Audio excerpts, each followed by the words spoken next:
अच्छे लोग दुखी क्यों रहते हैं, समझो इसी कहानी से। एक बार मृत्यु के देवता ने अपने एक दूत को पृथ्वी पर भेजा। एक स्त्री मर गई थी, उसकी आत्मा को लाना था।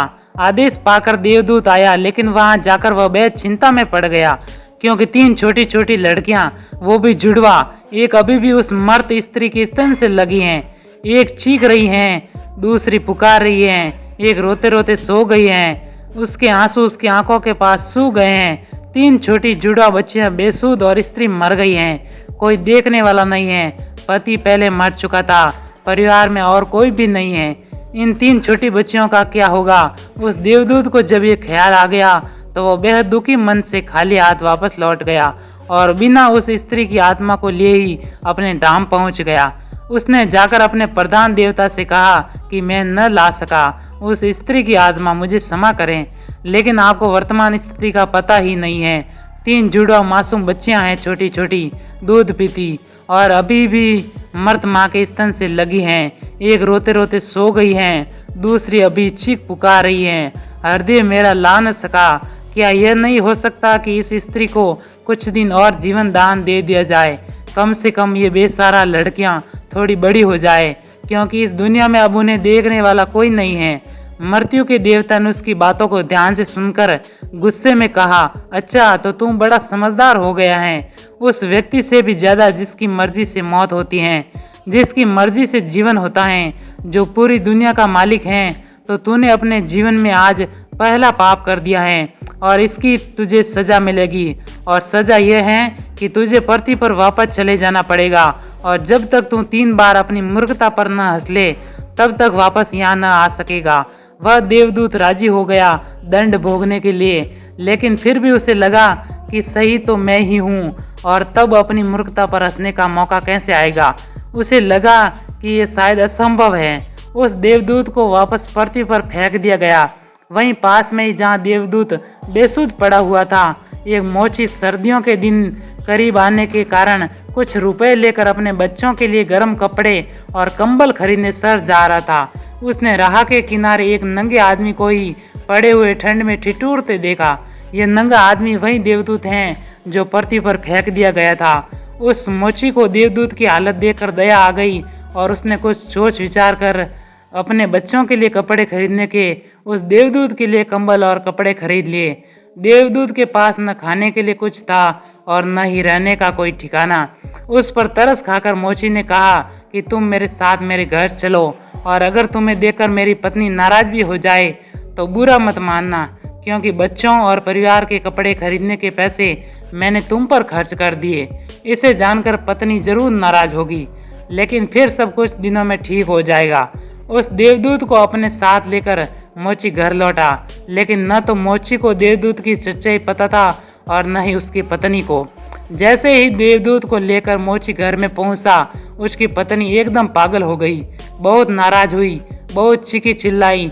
मोची के घर के माहौल को देखकर देवदूत पहली बार हंसा।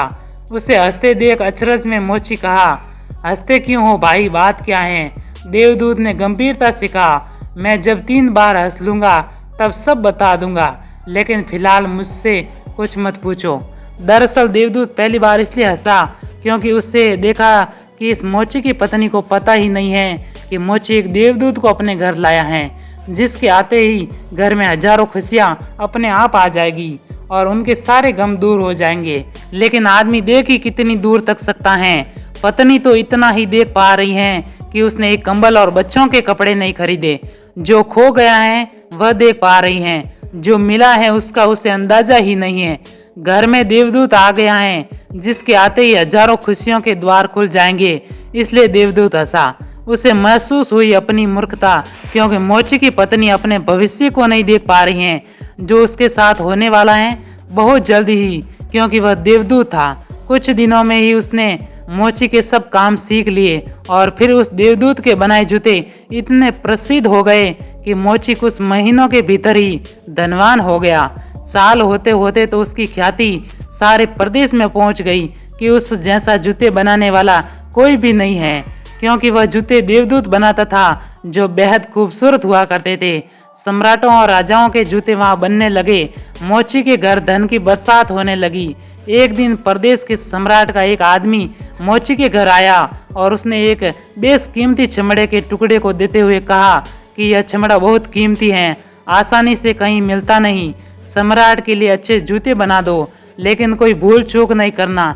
जूते ठीक बिल्कुल बेहतरीन बनने हैं, और ध्यान रखना जूते बनाने हैं, चप्पल नहीं। क्योंकि उस दौर में संभवतः रूस में जब कोई आदमी मर जाता है तब उसे चप्पल पहनाकर मरघट तक ले जाया जाता था। मोची ने भी सम्राट के आदमी की पूरी बात को समझकर देवदूत से कहा कि चप्पल मत बना देना, जूते बनाने हैं, स्पष्ट आज्ञा है, और चमड़ा इतना ही है। अगर गड़बड़ हो गई तो हम मुसीबत में फंसेंगे। सम्राट जिंदा नहीं छोड़ेगा। लेकिन पता नहीं उस देवदूत के दिमाग में क्या आया कि उसने एक चप्पल ही बना दिया।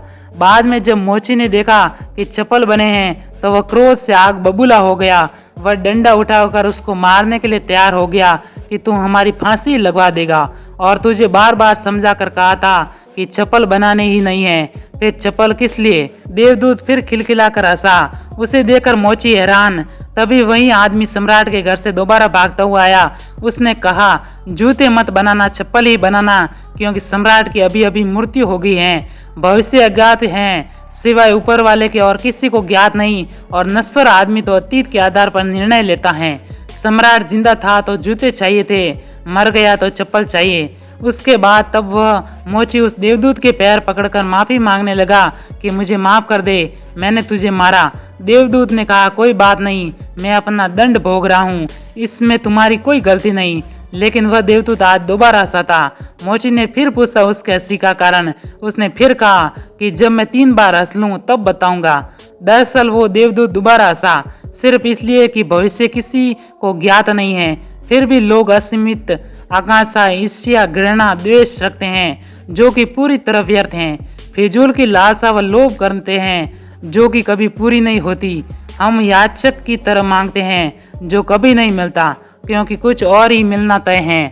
हमसे बिना पूछे हमारी नियति घूम रही है, और हम व्यर्थ ही बीच में शोरगुल मचाते हैं, चिंता करते हैं, परेशान होते हैं। चाहिए चप्पल और हम जूते बनवाते हैं। मरने का जब वक्त करीब आ रहा है तब जिंदगी का हम हंगामेदार आयोजन करते हैं।